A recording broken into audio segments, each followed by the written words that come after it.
Hey, good afternoon to everyone. I hope you're having a great morning. It's amazing. I especially came outside today because it's actually amazing what the sun could do for you. Even if, it might be chilly still. The weather is below what it should be this time of the year, but at least it is sunny. And the sun brings us optimism and hope and a lot of joy in our lives. So this week we have a double portion, as I mentioned to you. We have the portion of Acharei Mois and the portion of Kedoshim. Kedoshim, the second portion we read, which means to be holy, has a lot of the laws between man and man, between human beings. One of the laws the Torah tells us is B'tzedek tishpot amitecha, which means with righteousness you should judge your fellow. In the Talmud this is discussed, and there's two interpretations given on it. One interpretation is B'tzedek tishbot amitecha speaks to a judge. You have a justice system. You have two people who come to you with an issue. Don't favor one over the other in any way. That means if one is sitting, the other one shouldn't be standing. If one speaks for a half an hour, the other one should be given at least an opportunity, etc., etc. But tzedek tishpot amitecha, you have to be a judge who is fair and equal to both of the litigants. But then there's another interpretation. But tzedek tishpot amitecha means speaking to every Jewish person, every human being, that we have a responsibility to judge our neighbor, our friend, other human beings to the side of positivity, to err on the side of caution. Always judge someone favorably. We also have a similar thing in ethics of our fathers. Have done as kol adam lekav schus, judge everyone favorably. What does it mean? The rabbis tell us that in general, adam karev etzel atzmei, a person in general is very close to himself. When it comes to ourselves, we never see our iniquities, we never see our challenges, we never see our struggles. We always see, even when we make mistakes and we recognize that we made mistakes, we always have an explanation of why we made the mistake. Oh, if only the circumstances could have been different, etc., etc. But when it comes to our friend or any other human being and we see them do something that we don't like or that we think is wrong, we immediately say their intentions are evil, or oh, look how bad they behaved and why would they do something so terrible, instead of saying, wait, hey, maybe they had a problem, maybe they were struggling with something, etc., etc. So the Torah tells us, B'tzedek tishpot amitecha, we have a responsibility to train our eyes to see everyone the way we always see ourselves, in a positive light, and to always benefit and to always err on the side of caution. And when we see someone do something, instead of saying, hey, look how bad or evil they are, say, could you imagine their circumstances? Could you imagine what they're going through? And when you do that, it allows you not to be angry. It allows you not to have resentment, because you suddenly understand the person and you aren't angry at them. Shlomo Carlebach, the famous Jewish composer, once said this fascinating story. I remember hearing it, and it really touched me. He says that once in the 60s, I think it was probably later the 50s or the 60s, he went to a shul in Europe. And it was a shul in a European country, and he comes to the shul on Shabbos and they're davening, and he listens to the cantor, and the guy is just a disaster. His dictum of the words, he doesn't pronounce the words right. His voice is horrendous.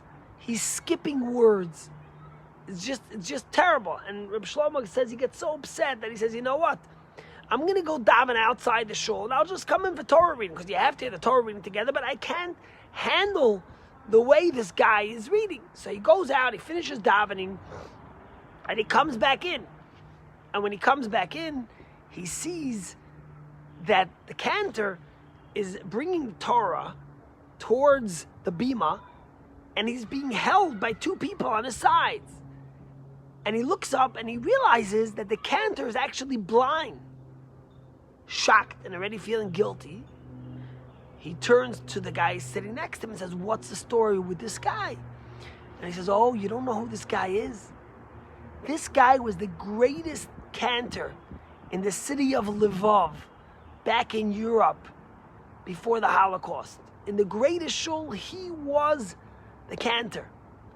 And when he sang, he could bring anyone to tears with the melody, the beauty of his voice. He sang like a lion. It was powerful, but it was also full of pity and full of compassion. And he had the most beautiful voice. Everyone came to listen to him. And then the Holocaust happened, and he got sent to Auschwitz. And in Auschwitz, he went through hell so badly. And when he came out of Auschwitz, he survived, but he lost his eyesight, he lost his diction, and he was not the same person he was before. And we always ask him to daven, and we always plead with him to be the cantor, because we know who he was, and he never agrees. Today was the first time that he agreed to be the cantor. Reb Shlomo Carlebach thinks to himself, he's devastated. This guy, he just judged him. He just left the shul and went to daven outside because he didn't want to hear this guy daven, and he couldn't figure out why would they let him daven. And now that he knows who the guy is, now that he understands what's his story, suddenly it's a whole different light that he sees him in. And he goes over to him and he waits till he comes and he holds his hand and he kisses his hand. And the cantor says, who kissed me? And he says, it was Shlomo Carlebach. And he says, oh, you're Shlomo Carlebach. I know and love your music. And he says at least it gave him some comfort after the way he judged that person. What a powerful story. But tzedek tishboi tamitecha. When you judge someone, it's easy to judge yourself favorably. We do that every day.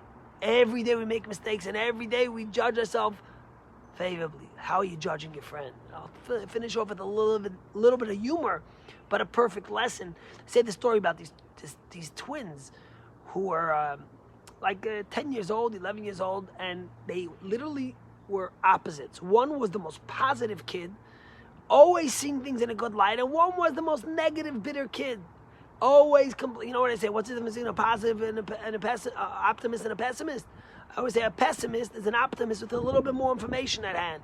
So this kid was an optimist and this kid was a pessimist, always negative. One was always positive. They said, we got to figure this out. So they bring them to a psychiatrist. They let's see what the psychiatrist says.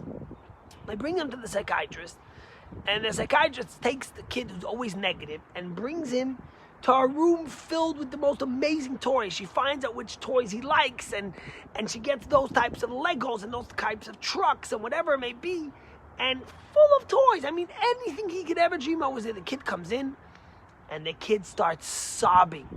And the psychiatrist says to the kid, what are you crying about? And the kid, through his sobs, says, I'm crying because I'm scared I'm going to break the toys. The kid, instead of seeing the toys and the joy, he saw what he might break. Nebuch. Then she takes the kid who's an optimist and she brings him to her room that's filled to the top with horse manure. Can you imagine horse manure? What are you going to do? The kid goes there, she thinks the kid's going to go, ew, disgusting. But guess what happens? The kid starts laughing and jumping. Whatever she was hoping to get with the other kid when he went to the toys, she sees with this kid, and the kid's jumping, and he runs up to the top of the pile of the horse manure, and he starts grabbing with his hands full, and throwing it. And she looks at him, she says, what are you doing? This is horse manure. What are you so excited about? He says, are you kidding me? If there's so much horse manure, there's got to be a pony somewhere down here. Get the story? This kid, he figured that if there's so much, there's got to be a pony somewhere here. And the same thing is when we see our friends, when we see someone who's struggling, who does something, we have to think there's got to be so much pain, so much cause to why he's doing it. Let's find something optimistic, something positive about the other person. And I think it'll lead us to happier lives. It'll lead us to be better human beings and not to be angry. Tomorrow I'll speak about something else related to this, but I think it's a good lesson for the days we live in. B'tzedek tishpoit amisecha. It's a positive commandment in the Torah to always judge our neighbor, our friend favorably. Have a great day.